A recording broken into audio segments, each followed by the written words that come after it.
ça me fait du bien de voir que vous étudiez cette parole. Aujourd'hui, donc, nous poursuivons notre thème avec un nouveau chapitre intitulé « Le pouvoir de la foi ». Et le pouvoir de la foi. Dimanche dernier, on a parlé de qu'est-ce que c'est que la foi éprouvée. Aujourd'hui, on parle de la puissance de la foi ou encore le pouvoir de la foi. Bien-aimés, qu'est-ce que le Saint-Esprit voudrait qu'on sache sur le pouvoir de la foi? Il est dit que la foi a le pouvoir, la foi a la puissance. Mais c'est quoi? Le pouvoir de la foi est la capacité que la foi produit sur le chrétien afin qu'il agisse en conséquence en s'appuyant sur la parole de Dieu. Cela veut dire en s'appuyant sur les promesses de Dieu, même lorsqu'il est face à l'incertitude ou encore face aux difficultés. Je vais utiliser encore un autre résumé pour me faire comprendre.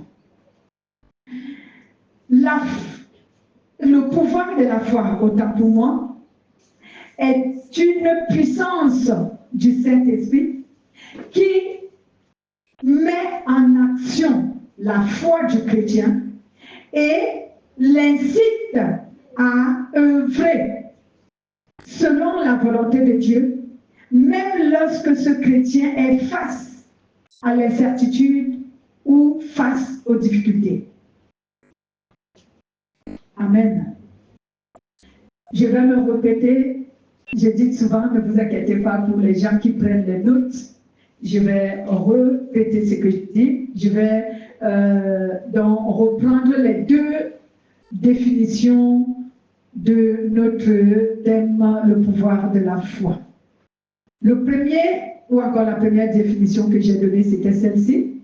Le pouvoir de la foi est la capacité que la foi produit sur le chrétien afin qu'il agisse en conséquence en s'appuyant sur la parole de Dieu, c'est-à-dire en s'appuyant sur les promesses que Dieu a faites aux chrétiens, aux croyants, aux hommes dans la parole de Dieu. Et cela, même lorsque les circonstances de la vie lui sont contraires, cela veut dire même lorsqu'il est dans l'incertitude ou dans les difficultés. C'était la première définition. La deuxième définition est celle-ci également. Le pouvoir de la foi est la puissance du Saint-Esprit qui met en action la foi du chrétien et l'incite à œuvrer conformément à la volonté de Dieu, même lorsque ce chrétien est face à l'incertitude ou face aux difficultés, il a la capacité de faire manifester sa foi. Amen. Donc, lorsque, bien-aimé, le pouvoir de la foi œuvre, il œuvre de cette manière. Amen. C'est dans la foi qui émet. La foi émet sur le chrétien la volonté de faire ce que Dieu recommande. Amen. C'est pourquoi j'ai dit sur le deuxième ou la deuxième définition que c'est la puissance du Saint-Esprit qui émet ou encore qui place sur notre foi la puissance afin que notre foi soit active et qu'elle produise ce que Dieu recommande. Alléluia. C'est pour cela que la Bible dit que le juste vivra par la foi. Cette référence intervient dans ce sens. Mon juste vivra par la foi. Hébreu nous le dit, chapitre 10, verset 38. Il y a aussi le livre de Romains qui en parle, chapitre 1. Donc, le juste vit par la foi. Cela veut dire que la puissance de la foi qui manifeste sur le juste, cette puissance convainc le juste à mettre en action sa foi en faisant ce que Dieu lui recommande. Alléluia. Si nous entrons dans les détails, bien aimés, on va prendre quelques détails qui sont des exemples. Vous savez, pour mieux prêcher la parole de Dieu, il faut prendre les exemples, et c'est ce que Jésus appelait ici les paraboles. Les paraboles sont des exemples et quelquefois des énigmes. Mais ici, je dis, nous prenons les exemples pour mieux comprendre.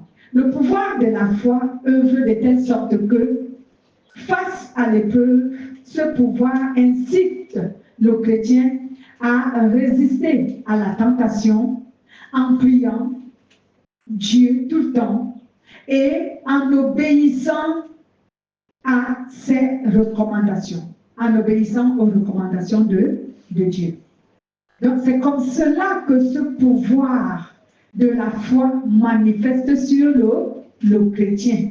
De telle sorte que même lorsque le chrétien est dans une position d'incertitude ou de difficulté, le pouvoir de la foi l'incite à résister à la tentation, le pousse à prier tout le temps Dieu, le pousse à obéir aux recommandations de Dieu. Parce que lorsque tu es dans l'épreuve, Dieu te donne des consignes.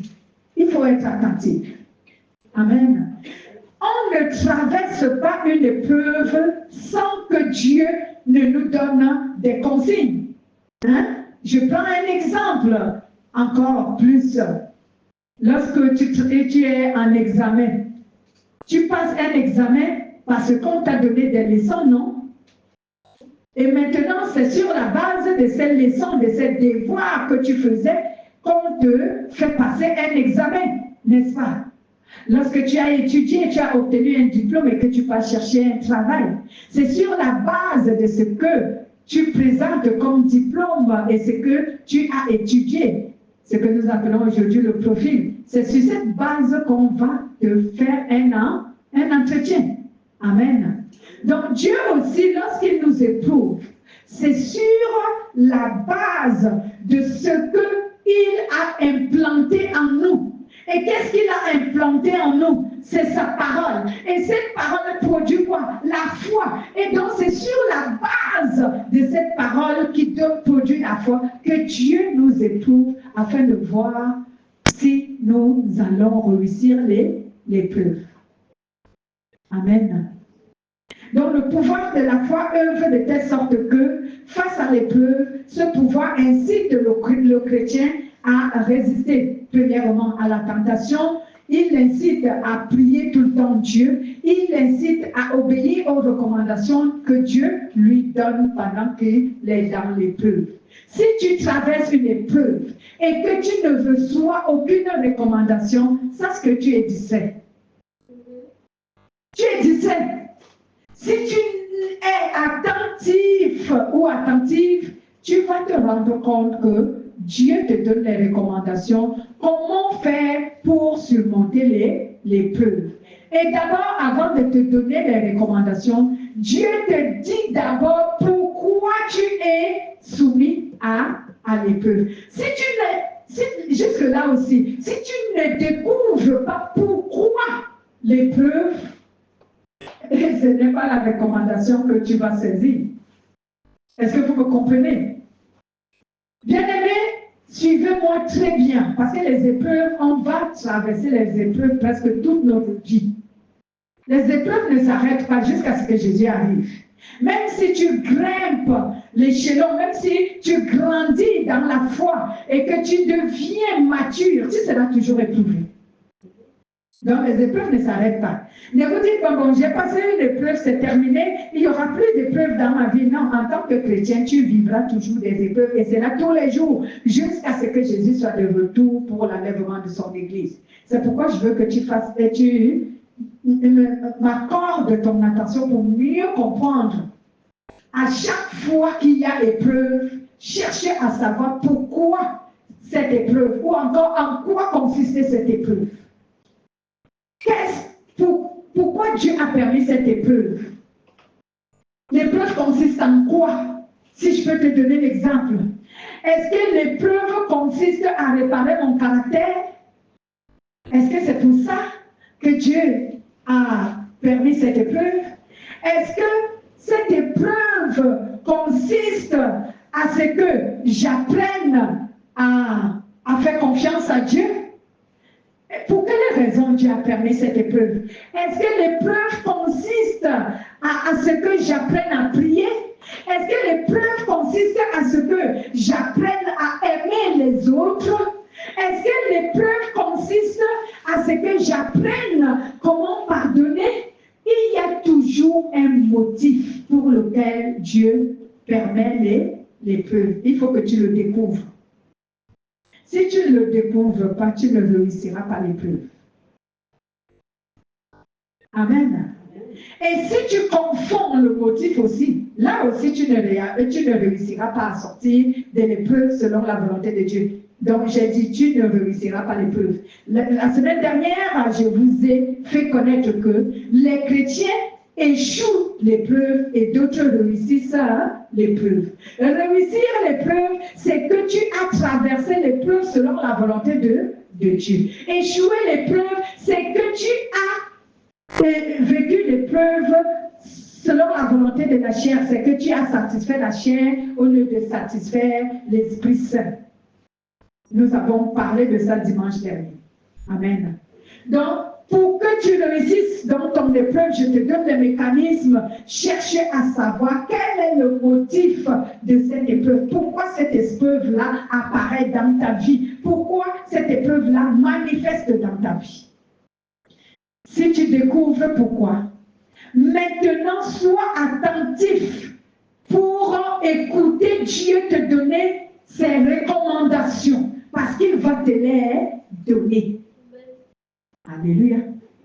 Supposons que Dieu t'a soumis à l'épreuve parce qu'il veut changer ton caractère, ta moralité, ton attitude. Je ne parle pas de ta vie d'abord, parce que la vie, c'est un autre domaine, c'est trop large. Mais il t'a soumis à l'épreuve parce qu'il veut corriger ton caractère, il veut corriger ta moralité. Alors, Dieu va te donner des consignes sur la moralité dont il voudrait que tu aies. Il va te donner des consignes sur le caractère qu'il veut que tu aies. Et il va te donner des consignes comment il veut que tu changes ton caractère. Alléluia. Alors, sois attentif, bien-aimé. Il y a toujours des recommandations. Amen. Donc, lisons Hébreux chapitre 12, versets 1 à 4, et nous lirons aussi Matthieu chapitre 26 au verset 41. Matthieu 26, verset 41. Bon, je commence par Matthieu. Je commence par Matthieu, même si je vous ai donné l'inverse, excusez-moi. Bon, 41. Matthieu 26, 41. Est-ce que vous êtes à la page? Je vais lire.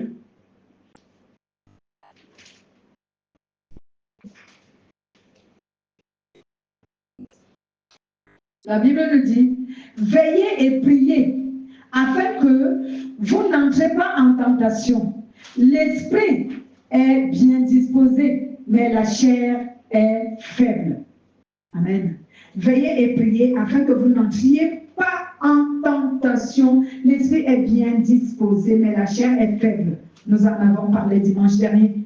Que la chair, elle est faible. C'est pour ça qu'elle parle vraiment fort. Elle nous presse et elle voudrait qu'on fasse ce qui lui plaît.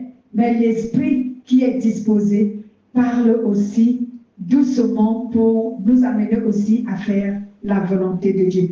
Donc, quand tu es dans une épreuve, face à une épreuve, le pouvoir de la foi qui est en toi va maintenant te pousser à résister à la tentation en faisant quoi? En priant et en obéissant aux directives que Dieu te donne. C'est pourquoi Jésus avait dit à ses disciples, lorsqu'il les a laissés, il est monté, il a prié, il est revenu, il les a trouvés, que eux, ils n'étaient pas dans la prière. Il leur a dit que vous dormez, arrêtez de dormir. Arrêtez de dormir veut dire que ne soyez pas négligents. Amen. C'est comme votre sœur a témoigné tout à l'heure. Je n'ai pas eu le temps d'expliquer ça parce que notre temps, vraiment, on l'a beaucoup épuisé. Elle a dit que lorsque elle a rêvé, la personne qui lui parlait lui disait de chercher à faire quoi, vous avez dit? De te remettre en question. Qu'elle se remette en question afin que Dieu lui révèle ce qui ne va pas. Mais il y avait des bruits à ses côtés, au point où elle n'entendait pas. Vous savez à quoi symbolisent les bruits? Les bruits, c'est la distraction. Quand un chrétien est distrait, quand un chrétien n'accorde pas l'attention à Dieu, il est distrait par quoi? Par quoi nous sommes souvent distraits? Par nos occupations de la chair. Hein? Je dois vaquer à l'occupation de ma journée, je dois vaquer à chercher l'argent. Tu ne pries pas, tu ne lis pas la parole de Dieu, tu ne fais que chercher l'argent, tu ne fais que aller dans tes rendez-vous et tout, tu es distrait. Quand Dieu te parle, tu n'entendras pas, ça va faire des bruits. C'est ça la distraction. Amen. Certains chrétiens sont tellement absorbés. Est-ce que je dis que chercher l'argent c'est mauvais? C'est pas mauvais. Mais j'ai souvent dit qu'en un jour on a 24 heures, n'est-ce pas? Accorde à Dieu ne serait-ce qu'une heure du temps. Mais il y a des chrétiens qui n'accordent même pas une heure du temps à Dieu en 24 heures. Mon Dieu entre nous. Tu as 24 heures pour une journée, mais tu n'accordes même pas à Dieu une heure de temps. Soi-disant, tu es tellement occupé. La Bible déclare que toutes ces choses vont passer. Hein? Le travail va passer. L'argent va passer. Les maisons, les comptes à banque, les voitures, les mariages, tout ça, ça va passer. Mais tu seras seul devant Dieu. Ton mariage ne viendra pas te justifier devant Dieu. Ton argent non plus ne viendra pas. Ta maison ne viendra pas te justifier devant Dieu. Elle va rester et d'autres personnes vont bénéficier de ça. Tu as perdu tout ce temps. Pourquoi? Je continue à dire que je ne suis pas contre que les gens travaillent, que les gens cherchent l'argent. Mais enlever sur les 24 heures, une heure et accorder cela à Dieu. Alléluia. Le Seigneur a voulu que c'est en ce moment que je puisse te faire comprendre quel était le rêve. Tu es dans la distraction. Donc il faut que tu te remettes en question. Alléluia. Il faut accorder à Dieu du temps. Donc, bien aimé, nous voyons donc que Dieu dit à ces gens-là, réveillez-vous et priez. Pourquoi vous dormez? Cela veut dire pourquoi vous êtes distraits. Vous ne savez pas qu'en étant distrait, c'est en ce moment que vous produisez beaucoup de péchés. Quand tu es dans la distraction, vous produisez beaucoup de péchés. Je vous ai souvent parlé en prenant un exemple des enfants de Job. Vous voyez que Satan a réussi à tuer les enfants de Job pour rien. Et vous voyez que Dieu a permis que ces enfants de Job meurent pour rien. Dieu pouvait laisser les enfants de Job vivants si les enfants de Job étaient consacrés à Dieu comme Job. J'aimerais dire, si les enfants de Job étaient dévoués à Dieu comme Job, Dieu n'allait pas permettre que Satan les tue juste pour faire un défi. Mais les enfants de Job étaient dans la distraction matin, midi et soir. La Bible déclare même que c'est Job qui priait, disait, mes enfants, peut-être qu'ils ont péché contre Dieu. Alors il faut que je demande pardon à Dieu à la place de mes enfants. Les enfants de Job n'avaient pas le temps pour Dieu. Ils étaient distraits. Ils passaient tout leur temps à fêter. Alléluia. Si l'un de ces enfants de Job était dévoué à Dieu comme leur père, Satan même n'allait pas réussir à lui retirer la vie. Non. Mais ils sont morts pourquoi? Parce qu'ils étaient dans la distraction. Ce n'est pas forcément parce que Dieu a donné le pouvoir à Satan de les tuer, de les éliminer. Mais c'est parce qu'ils étaient tous dans la distraction. Allez lire le livre de Job, vous allez vous rendre compte. Ils organisaient les fêtes chez tel, chez tel, chez tel. On n'a jamais dit qu'un seul enfant de Job était dévoué à Dieu. Aucun. La distraction, elle est dangereuse pour quelqu'un qui dit avoir une relation avec Dieu. Alléluia. Lisons également Hébreux 12. Quelqu'un à la page? Hébreux 12, versets 1 à 4. Allez-y, bien-aimés. Hébreux 12, versets 1 à 4. Telle grande foule de témoins nous entoure. Rejetons donc nous aussi tout ce qui nous empêche d'avancer. Rejetons le péché qui nous enveloppe si facilement. Courons jusqu'au bout la course qu'on nous propose. Regardons toujours Jésus. C'est lui qui fait naître la foi et qui la rend parfaite. Il a accepté de mourir sur une croix sans avoir honte. En effet, il voyait d'avance la joie qu'il allait recevoir et maintenant, il est assis à la droite de Dieu. Lui, pensez à Jésus, le pécheur était contre lui, mais il a tout supporté. Alors, ne vous laissez pas vaincre par le découragement. En combattant contre le péché, vous n'avez pas encore résisté jusqu'à la mort. Amen. Amen. Donc, bien-aimés, la Bible nous dit donc de ne pas laisser le péché nous entraîner. Amen. Mais on doit résister. Et lorsque tu as une foi qui a le pouvoir, la foi émet cela en toi. Amen. Ta foi, la foi parle, parce que la foi est suscitée par la parole. Et la parole est donnée par l'Esprit. La parole a l'Esprit de Dieu, le Saint-Esprit. Alléluia. Donc, quand tu as la foi, une foi qui a le pouvoir, bien-aimé, le Saint-Esprit va toujours te parler. Voici encore comment manifester le pouvoir de la foi.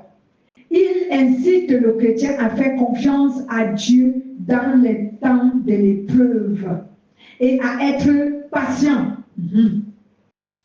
Donc, le pouvoir de la foi incite le chrétien à faire confiance en Dieu. Et c'est pour cela qu'on définit la foi comme étant un moyen qu'on utilise pour faire confiance à Dieu.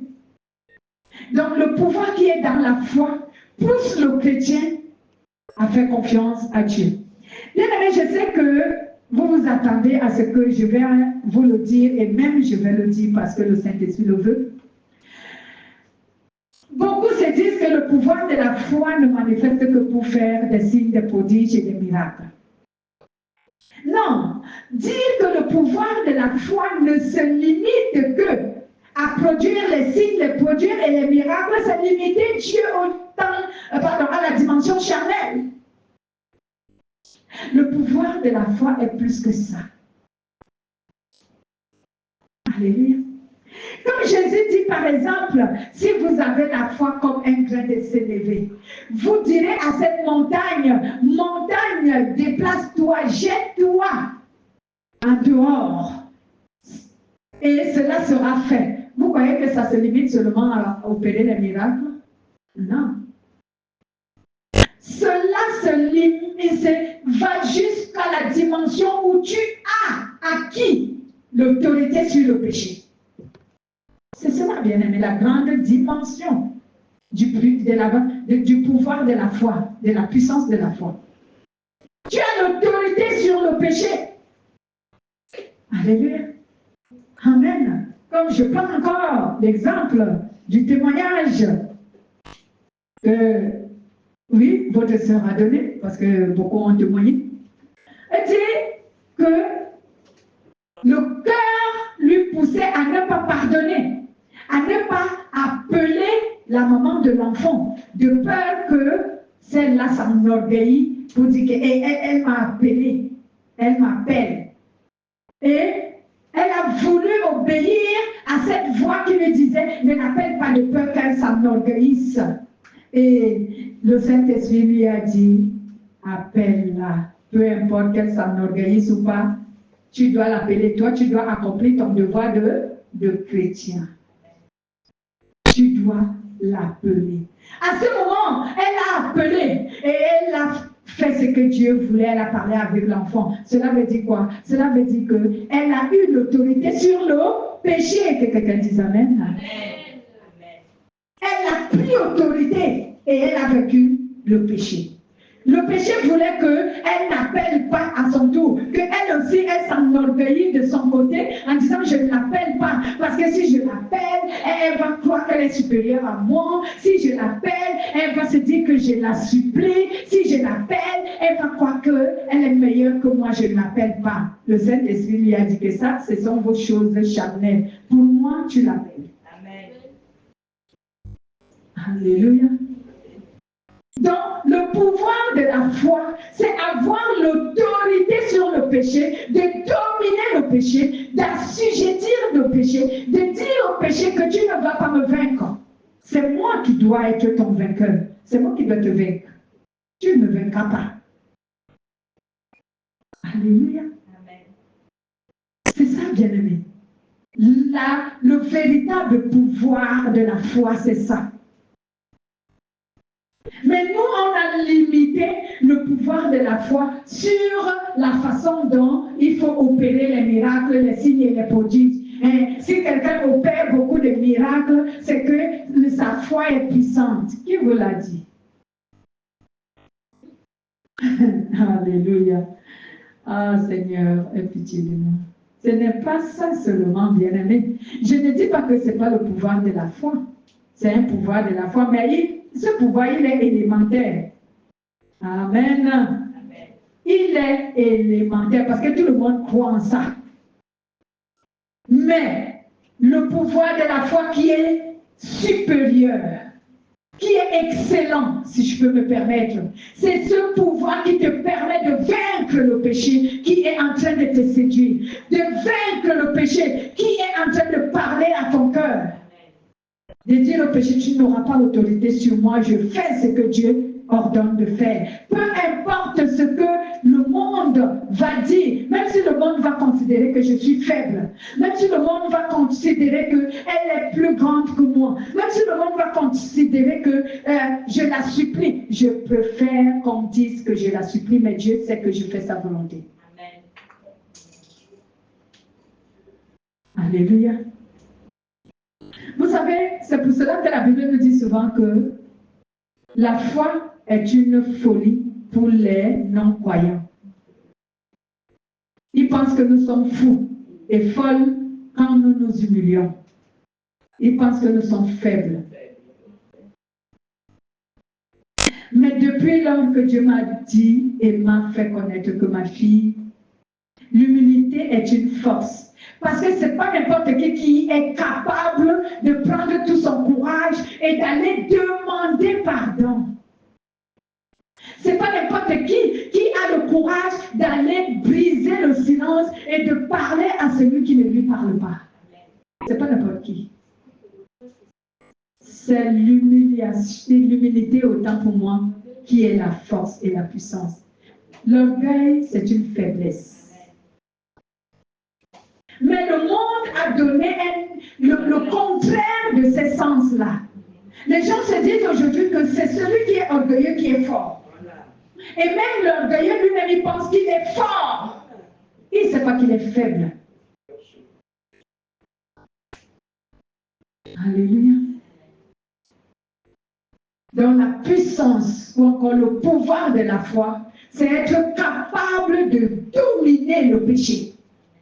Si tu as la possibilité, la capacité de dominer le péché, tu as une foi supérieure, une grande foi et une véritable foi. Parce que la plupart des êtres humains, même ceux dont on appelle les croyants, les chrétiens, n'arrivent pas à avoir l'autorité sur le péché, d'assujettir le péché. Ils n'ont pas cette force. La plupart n'en ont pas. Que Jésus soit loué. Alléluia. Amen. Lisons Jacques chapitre 1, verset 2 à 4. Nous lirons aussi Proverbes chapitre 3, verset 5 à 6. Jacques chapitre 1, verset 2 à 4.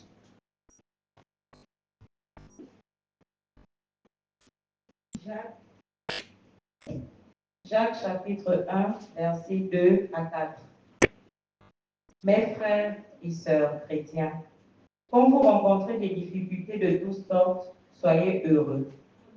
Vous le savez, si votre foi reste solide dans les difficultés, celles-ci vous rendent plus résistants. Il faut que vous résistiez jusqu'au bout, alors vous serez vraiment parfait et vous ne manquerez de rien. Amen. Amen. À ce niveau, je n'ai même plus besoin de rien d'expliquer.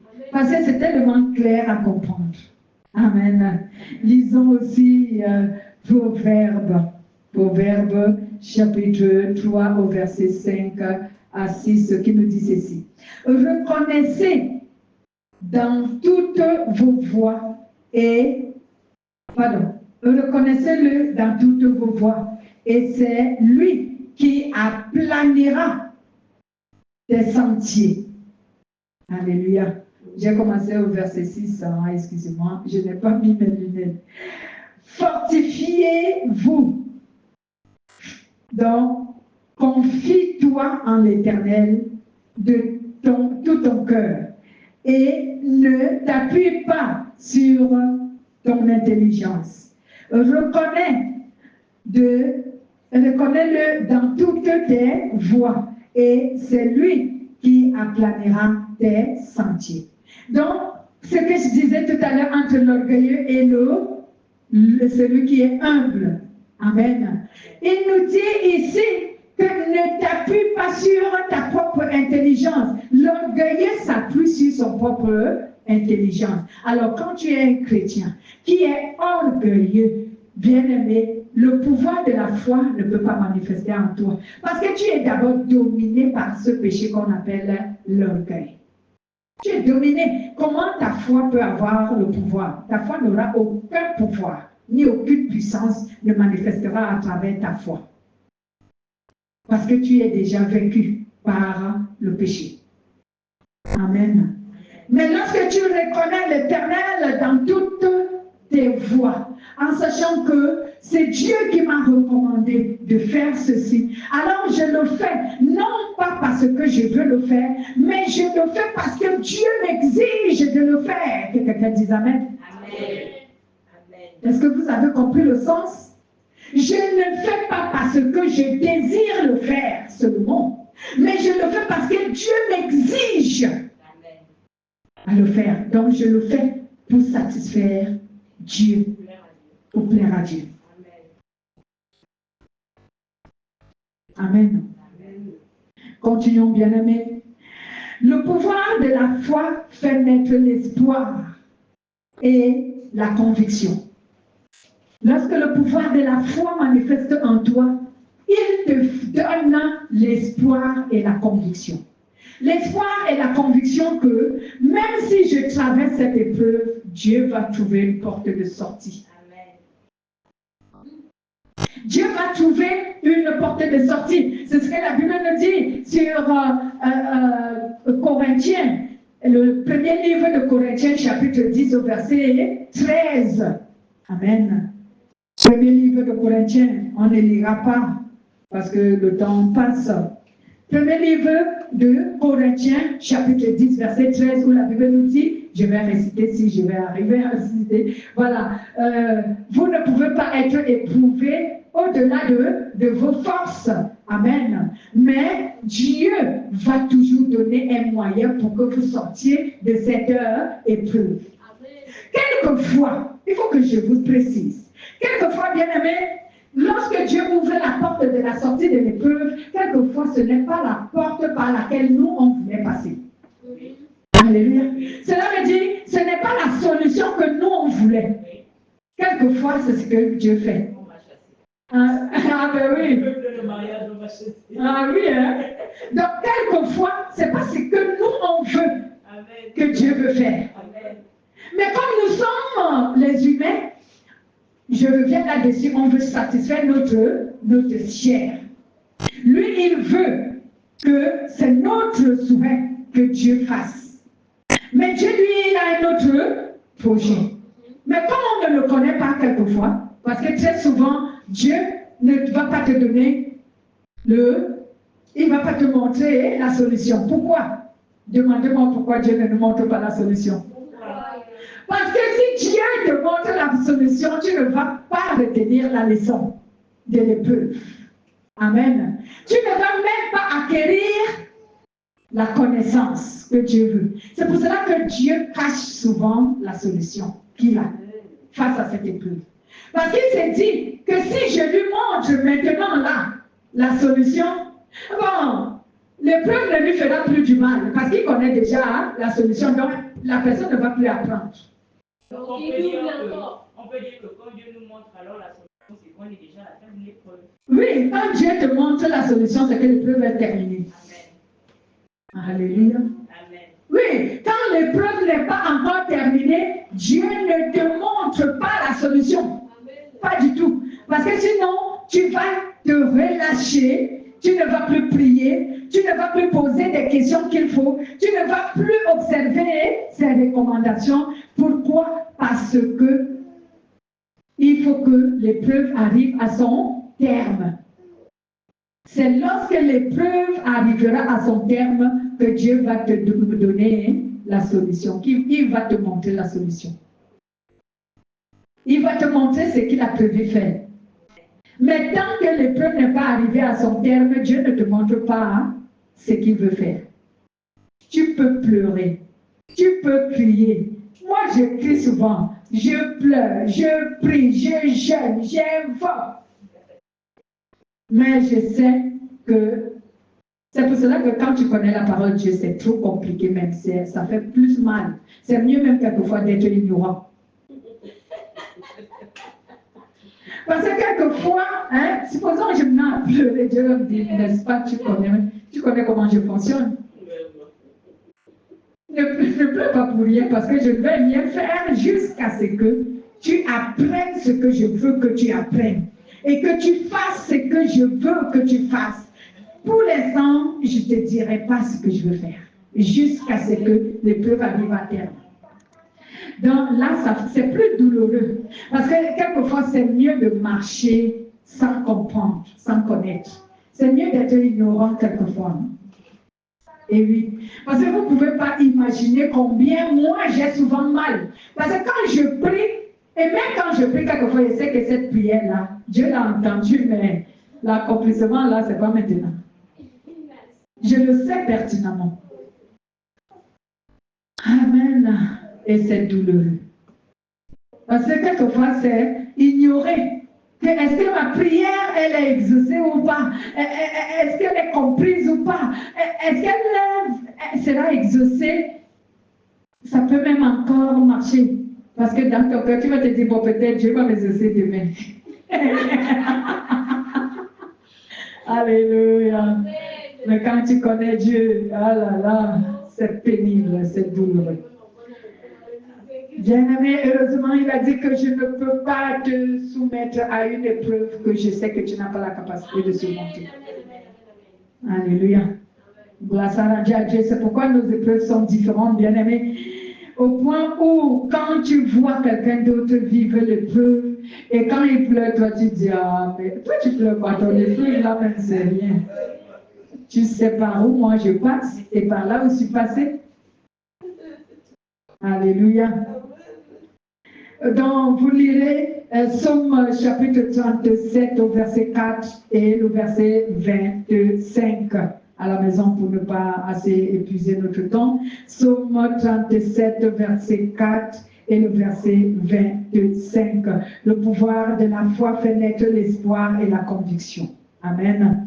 Le pouvoir de la foi, bien-aimé, change les circonstances de la vie et produit les miracles. Voilà, ça, c'est ce que tout le monde veut. Alléluia.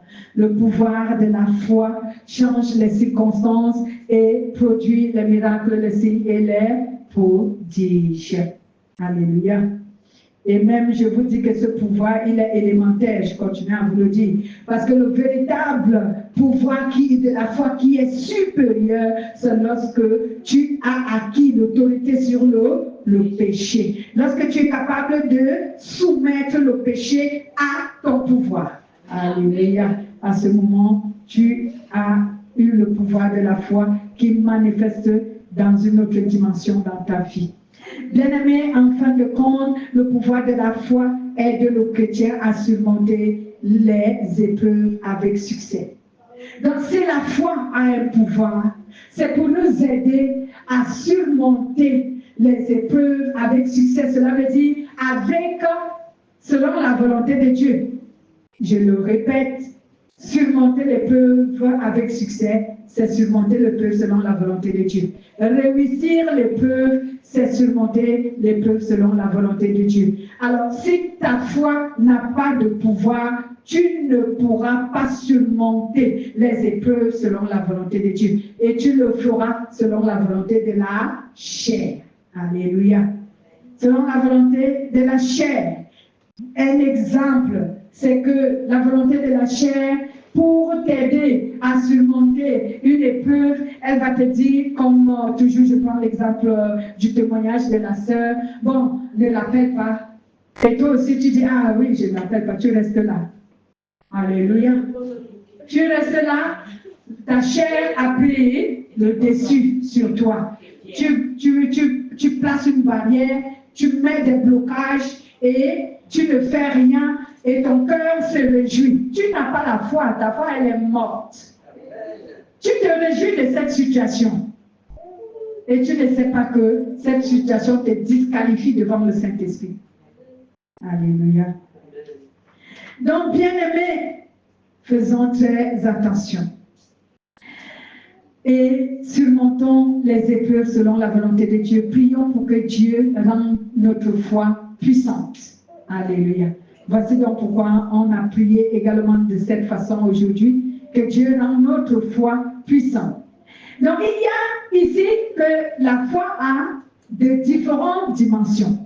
Donc, on parle un tout petit peu de la dimension de la foi. On parlera encore cela sur notre dernier chapitre. Mais parlons un peu de la dimension de la foi. Bien-aimés, il y a 4 dimensions de la foi que j'ai pu énumérer. La première, c'est la croyance. La deuxième, l'audace. La troisième, l'action. Et la quatrième, la persévérance. Donc, quand je dis la croyance, la dimension de la foi qui n'est qu'une croyance. Bien aimé, c'est une dimension de la foi qui est élémentaire. Pourquoi? Parce qu'elle se limite seulement au niveau où le chrétien croit que Dieu est amour parce que Dieu l'aime, que Dieu est tout puissant parce que Dieu résout ses problèmes, que Dieu est sauveur parce que Dieu l'a justifié. C'est une dimension de la foi primaire. C'est élémentaire. Je ne dis pas que cette dimension n'est pas une bonne dimension. C'est une dimension de la foi. Mais elle est élémentaire. Elle est primaire. Alléluia. Elle n'évolue pas plus que ça. Le chrétien croit tout simplement, comme je venais de le dire, tout simplement il croit que Dieu est amour parce que Dieu l'aime. Oui, il a appris que Dieu l'aime et il sait que Dieu l'aime. Voilà, il croit tout simplement que Dieu peut tout parce que Dieu résout ses problèmes. Il sait tout simplement que Dieu est sauveur, Dieu l'a sauvé parce que Dieu l'a justifié et ça s'arrête là. Cette dimension de la foi n'excelle pas plus que ça. Et beaucoup de chrétiens sont à ce niveau. Leur foi ne croisse pas plus que ça. C'est tout ce qu'ils croient et ils se limitent là. Alléluia. Mais il y a les 3 autres dimensions de la foi dont il faut avoir. La deuxième, elle a 2 versos. La dimension de la foi qui se manifeste par l'audace. Cela a 2 étapes, 2 versos. Je vais vous dire cela, je vais en parler. Donc, la dimension de la foi qui se manifeste par l'audace, le premier verset dont je pourrais vous dire, c'est que cette dimension amène le chrétien à affronter, donc avoir c'est que à oser, voilà le mot que je recherchais dans ma tête, donc à oser servir Dieu à travers des témoignages, des évangélisations. En fait, c'est quelqu'un qui a tellement du courage. Sa foi lui donne tellement le courage. Il a ce qu'on appelle le zèle. Amen. Il est audacieux. L'apôtre Paul avait prié comme ça, avait fait cette demande autant pour moi, pour que les chrétiens de Philippe, dans les Philippiens, pour que ces chrétiens-là prient pour lui, pour qu'il ait de l'ardiesse. Lui, il avait appelé ça l'ardiesse. C'est ce qu'on appelle le courage, c'est ce qu'on appelle l'audace. Il avait demandé, c'est Philippiens, chapitre 2, si je ne me trompe pas. Il a demandé qu'on prie pour lui, afin que quand il ouvre la bouche pour parler du Seigneur, qu'il soit rempli du courage pour le faire. C'était le livre de Philippiens. Philippiens. Est-ce que c'était Philippiens ou encore Éphésiens? Éphésiens.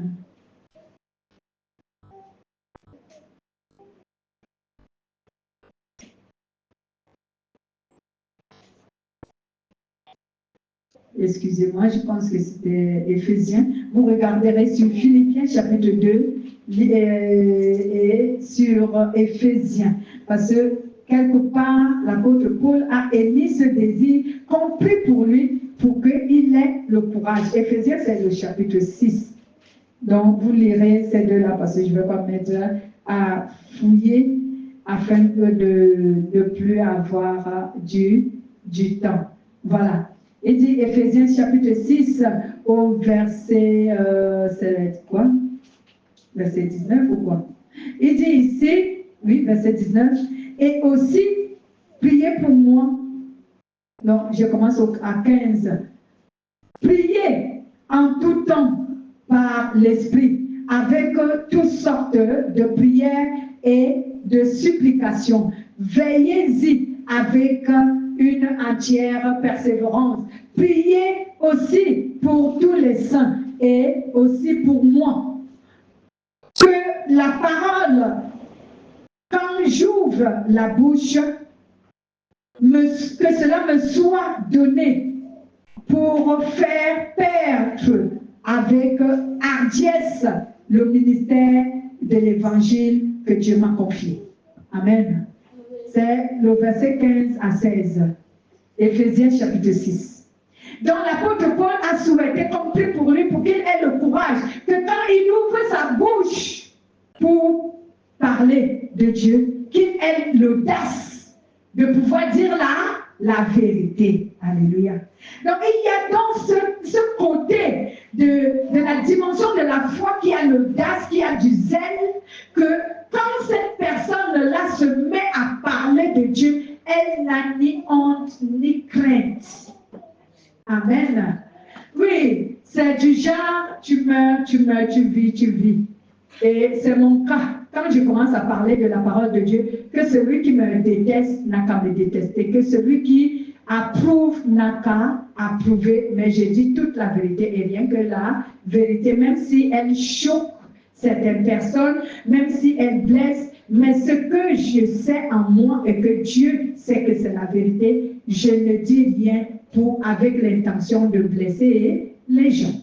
Je dis cela avec l'intention de les interpeller. Mais malheureusement, ça blesse quelques personnes et ils trouvent que je les blesse. Mais ce n'est pas moi qui blesse, c'est la parole. Alléluia. D'autres aimeraient qu'on les flatte. Vous savez, beaucoup d'êtres humains aiment les prédications qui flattent. La flatterie est un mensonge. Comment je vais amener la flatterie dans une prédication? C'est qu'elle supplie une servante de Dieu, je suis devenue une menteuse.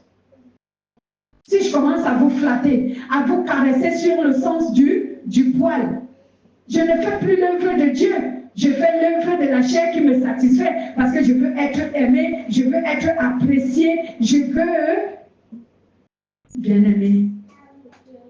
Donc moi, je préfère que l'homme me déteste, mais un jour Jésus lui dira que tu l'as détesté à tort. Elle ne le faisait pas avec cette intention de te faire du mal, elle le faisait pour attirer ton attention et te faire prendre conscience. Amen. Oui, je sais que Jésus va me justifier un jour. Lorsqu'on sera face à lui, oui, parce que ce jour-là, le jour du jugement dernier, ça va être fort. Moi, c'est pour cela que je ne veux pas rester. Parce qu'il ne faut pas que quelqu'un me voie en enfer et va dire, ah bon, toi aussi tu es ici. Il ne rien pas, c'est la vérité. Je vais mettre la honte où? Hey! Ah non, c'est pour ça que je préfère que même si je perds le monde entier, toutes les faveurs du monde entier, je préfère pas payer et perdre le rêve de Dieu. Parce que je ne sais pas ce que je vais faire avec ceux qui vont me détester en disant que je leur faisais du mal. Et n'en parlons plus des démons et de Satan lui-même. Je vais mettre la honte où? Oh non, pardon Seigneur, aide-moi s'il te plaît. Si je prie tous les jours que tu puisses m'aider, c'est à cause de ça. Je n'ai pas envie de perdre ce royaume. Ouais, je n'ai pas envie. Amen. Amen.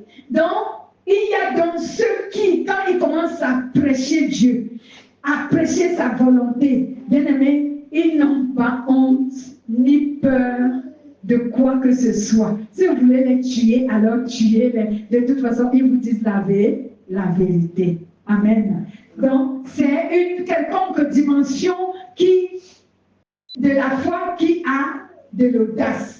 Alléluia. Et c'est une dimension également élevée. Parce qu'il y a plusieurs qui n'arrivent pas à le faire. Pourquoi? S'il le fait, il n'y aura plus de fidèles dans l'église. Toute l'église va se vider.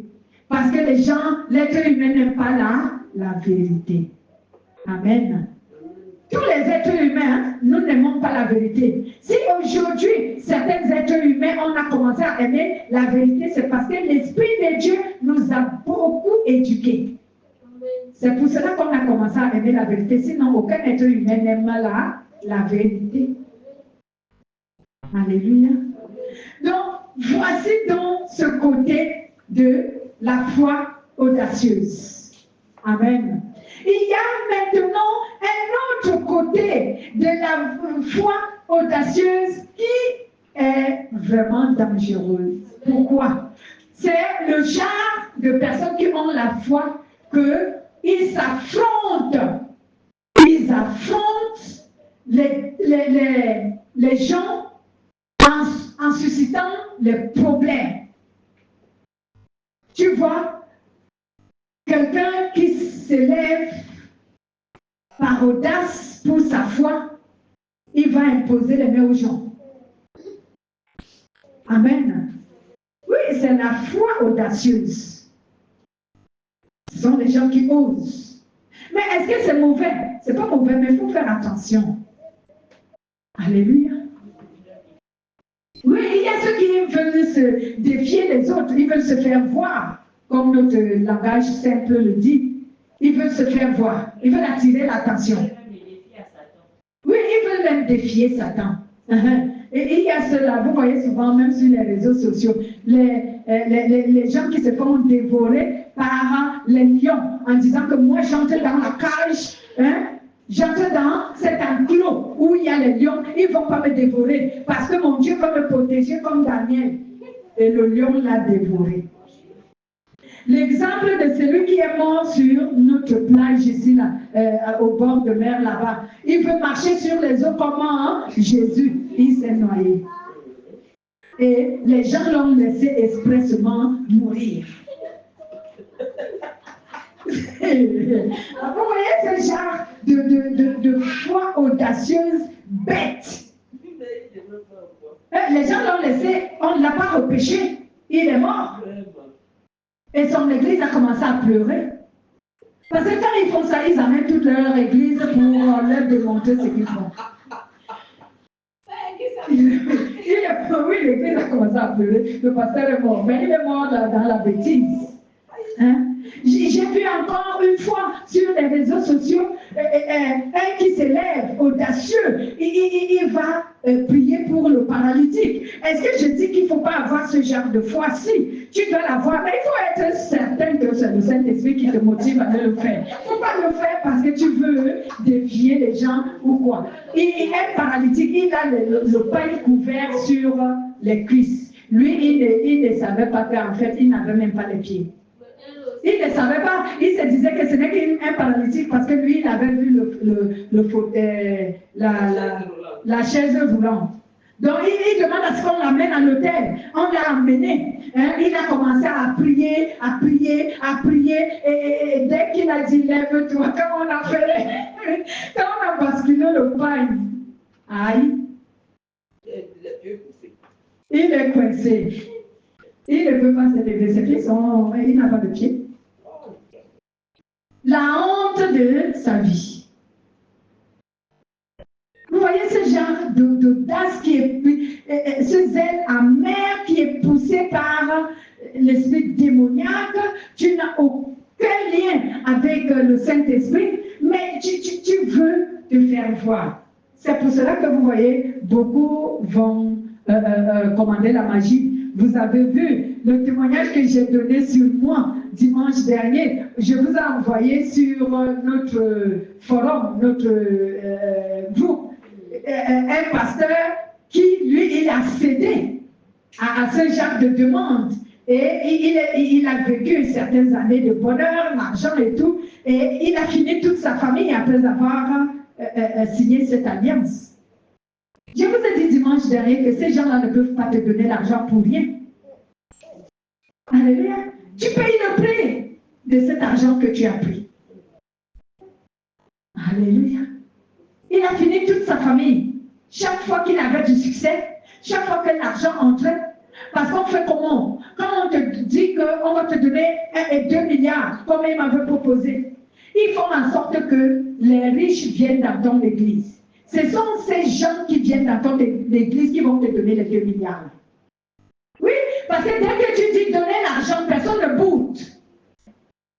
Donner l'argent pour ci, les gens ne boudent pas, ils donnent. Donner l'argent pour ça, ils ne boudent pas, ils donnent. Il y a même les gens qui viennent, tes démons vont leur parler. Les gens viennent et te disent, Dieu m'a mis à cœur de t'acheter une maison. Oui. Les démons les inspirent à te donner ce qu'eux, ils t'ont promis. Hein? La secte qui t'a promis l'argent envoie les démons inciter les gens à venir te donner ce qu'eux, ils t'ont promis. On t'a dit que les sectes ont l'argent. Les sectes n'ont pas l'argent. C'est les gens qui sont dans les sectes qui ont l'argent. Est-ce que vous avez vu Satan avec l'argent? Satan n'a pas l'argent. Mais quand il dit qu'il te donne l'argent, il utilise les humains pour te donner l'argent. De la même manière avec Dieu. Dieu n'a pas l'argent au ciel. Alléluia. C'est ce qu'il a rendu. Vous avez écouté ce témoignage du début jusqu'à la fin. Je vous l'ai envoyé pour vous attester, pour vous qui n'étiez pas là, quand j'ai été mise dans cette épreuve. Vous qui n'étiez pas là, c'était pour que vous voyez que ce que je disais n'était pas fondé, il n'était pas un mensonge. Alléluia.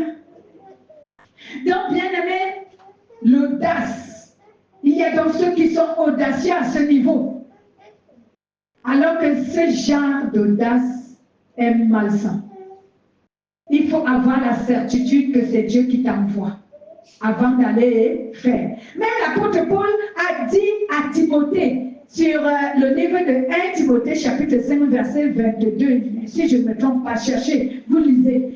Il a dit à Timothée, il a donné un conseil à Timothée. Il a dit, ne t'empresse pas d'aller imposer les mains aux gens. Alléluia. Cela veut dire que ne t'empresse pas d'aller faire ce que tu n'as pas la certitude que c'est Dieu qui t'envoie ou que c'est Dieu qui te recommande de le faire. Ne va pas faire des choses juste parce que tu veux. Amen. Il y a également la dimension de la foi qu'on appelle la foi en action. Celle-là, c'est une foi supérieure. C'est une dimension supérieure, je veux dire.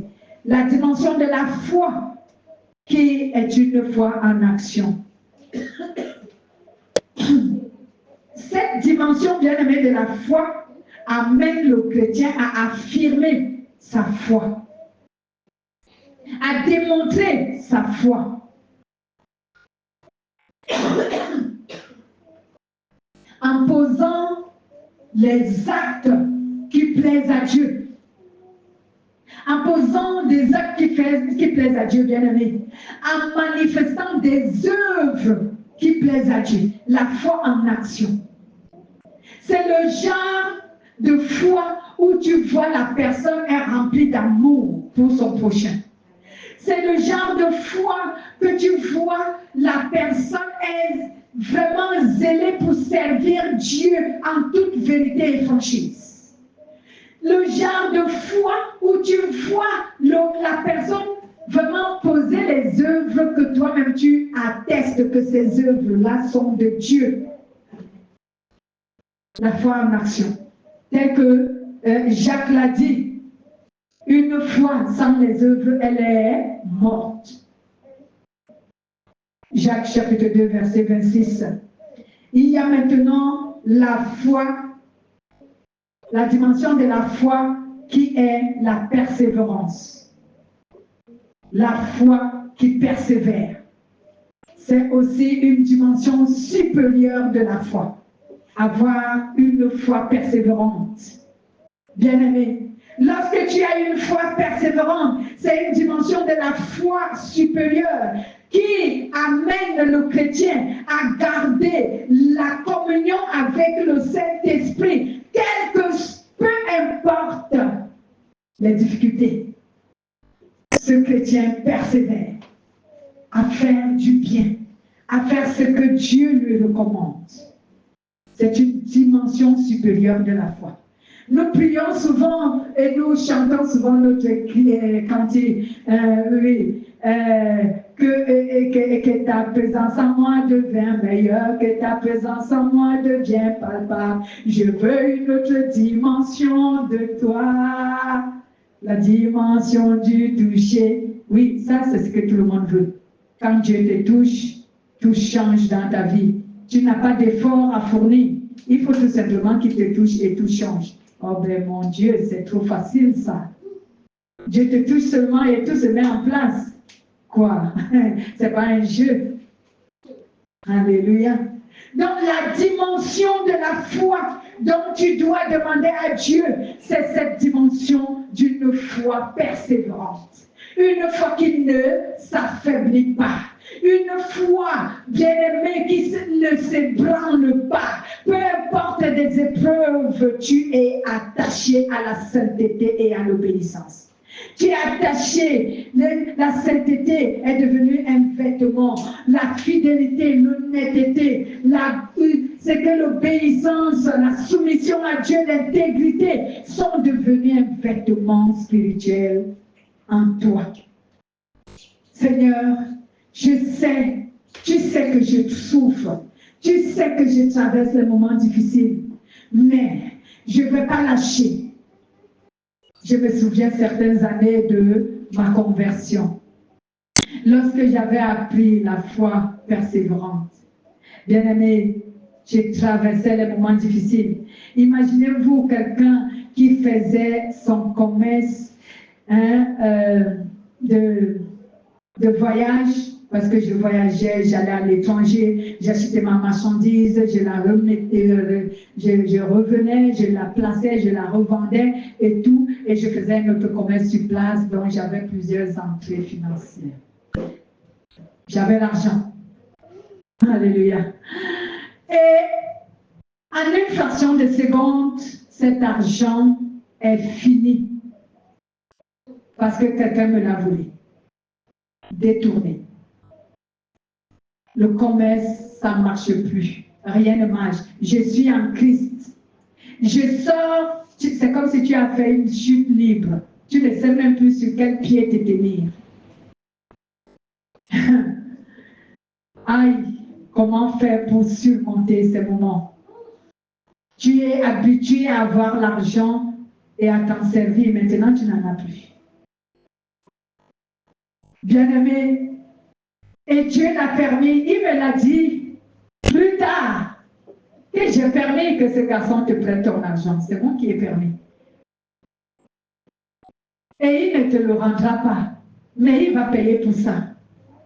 Il est où? Voilà, elle est témoin, elle en sait quelque chose. Il est décédé. Il est mort. Il ne voulait pas me rendre cet argent. Et Dieu m'avait dit qu'il ne te le rendra pas. Même si tu lui portes plainte, il ne va pas te rendre cet argent. Mais je vais le punir pour ça. Donc je savais, presque à la fin de l'épreuve, comme on a dit tout à l'heure, ce n'est pas avant. C'est après que je me suis rendu compte que Dieu me disait, il ne va pas te le rendre, ne te peine pas. Il ne va pas te le rendre. Alléluia. Donc, voilà comment je me retrouve que je n'ai plus rien. Comment surmonter cela? J'ai un enfant. Ma fille était encore petite. Je dois prendre soin de ma fille. Je dois prendre soin de moi-même. Comment je dois faire? Bien-aimé, c'était fort. Mais Dieu m'a appris à persévérer. Elle était là parce qu'elle est parmi les premières membres de cette église qui était là. Et elle a même connu ce garçon. Elle l'a connu parce qu'on allait là-bas. Ah oui. Donc, bien aimé, la dimension de la foi, ce n'est pas facile d'atteindre cette dimension, mais il faut persévérer. Je ne savais pas que ces choses-là qui m'arrivaient, je pouvais arriver et me tenir debout aujourd'hui devant vous comme je suis. Je pensais que j'allais mourir. Je pensais que je ne m'en sortirais pas. Quand je pense à ce moment, c'était vraiment difficile. C'est pour cela qu'aujourd'hui, quand il m'arrive des choses, même si c'est douloureux, je dis à Dieu, tu m'as fait passer par des choses plus douloureuses que ça. Ça, ce n'est que... Ça, c'est petit par rapport aux choses à travers lesquelles tu m'as fait passer. Alléluia. Voici donc, bien-aimés, ce que Dieu a voulu nous enseigner. La leçon, c'est que tu retiennes que la foi éprouvée, et dans ce deuxième chapitre, le pouvoir de la foi, c'est lorsque tu as acquis l'autorité sur le péché. Amen. Et que tu puisses chercher à ce que ce pouvoir de la foi puisse te donner une foi audacieuse, dans le bon sens, une foi active qui produit cette dimension de la foi active qui produit les œuvres bonnes qui plaisent à Dieu, et cette dimension de la foi persévérante qui demeure dans l'obéissance, dans la sainteté, peu importe ce qui arrive. Alléluia. Voici où nous allons nous arrêter. Si tu es béni, bien-aimé, glorifie Dieu maintenant. Alléluia. Amen.